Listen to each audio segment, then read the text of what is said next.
Okay, good people. We're going to do a two-part question. Part A is to solve this differential equation and get a general solution. Part B is going to be an initial value problem, but let's do A first.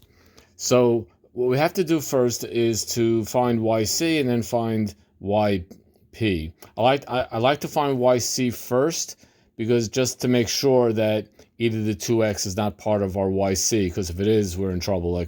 Not trouble, but we have to do stuff. But we see very quickly that YC is k1 e to the x plus k2 e to the negative 3x. And that's pretty straightforward because the corresponding, the characteristic polynomial is r squared plus 2r minus 3, which factors into r minus 1 times r plus 3. And that yields the solution of k1 e to the x plus k2 e to the negative 3x. So that YC was pretty easy. Now let's go to YP. Well, YP is just going to be some constant times e to the 2x, because otherwise that's how you're going to get e to the 5x. Well, if that's YP, then YP prime is 2a e to the 2x, and YP double prime is 4a e to the 2x. So I just get that by differentiating. Now is what I'm going to do is take all this and put this into our differential equation. So YP double prime plus 2YP prime minus 3YP equals 5 e to the negative 2x. And now I'm just substituting based on what I have over here. And this gives me 4a e to the 2x plus 2 times 2a e to the 2x minus 3 times a e to the 2x, just by substituting yp double prime, yp prime, and yp.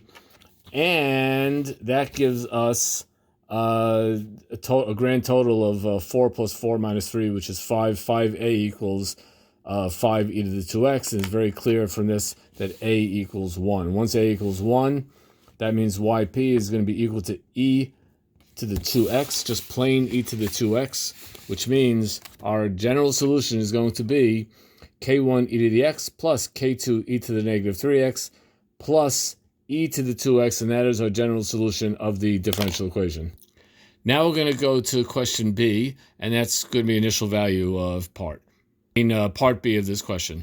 So if y of 0 equals 5 and y prime of 0 equals 2, we want to find the specific y that's going to make this work, which basically boils down to finding k1 and k2 once we have this information. Well, we take this one equation at a time. First, I think it would be a good idea to find y prime by taking y and differentiating it. So if we just differentiate y, we get y prime of x is equal to k1 e to the x minus 3k2 e to the negative 3x plus 2 e to the 2x, based on this solution of y that we got in the previous problem, in part A, I should say.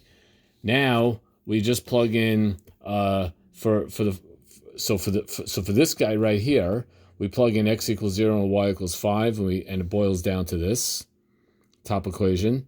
And then for this, for the y prime, we plug in x equals 0 and y prime equals 2.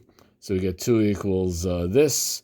And this just boils down to very simple k1 plus k2 equals 4, k1 minus 3k2 equals 0, which yields k1 equals 3, k2 equals 1. So the actual final answer for this differential equation with these initial values is y equals 3 e to the x plus e to the negative 3x plus e to the 2x.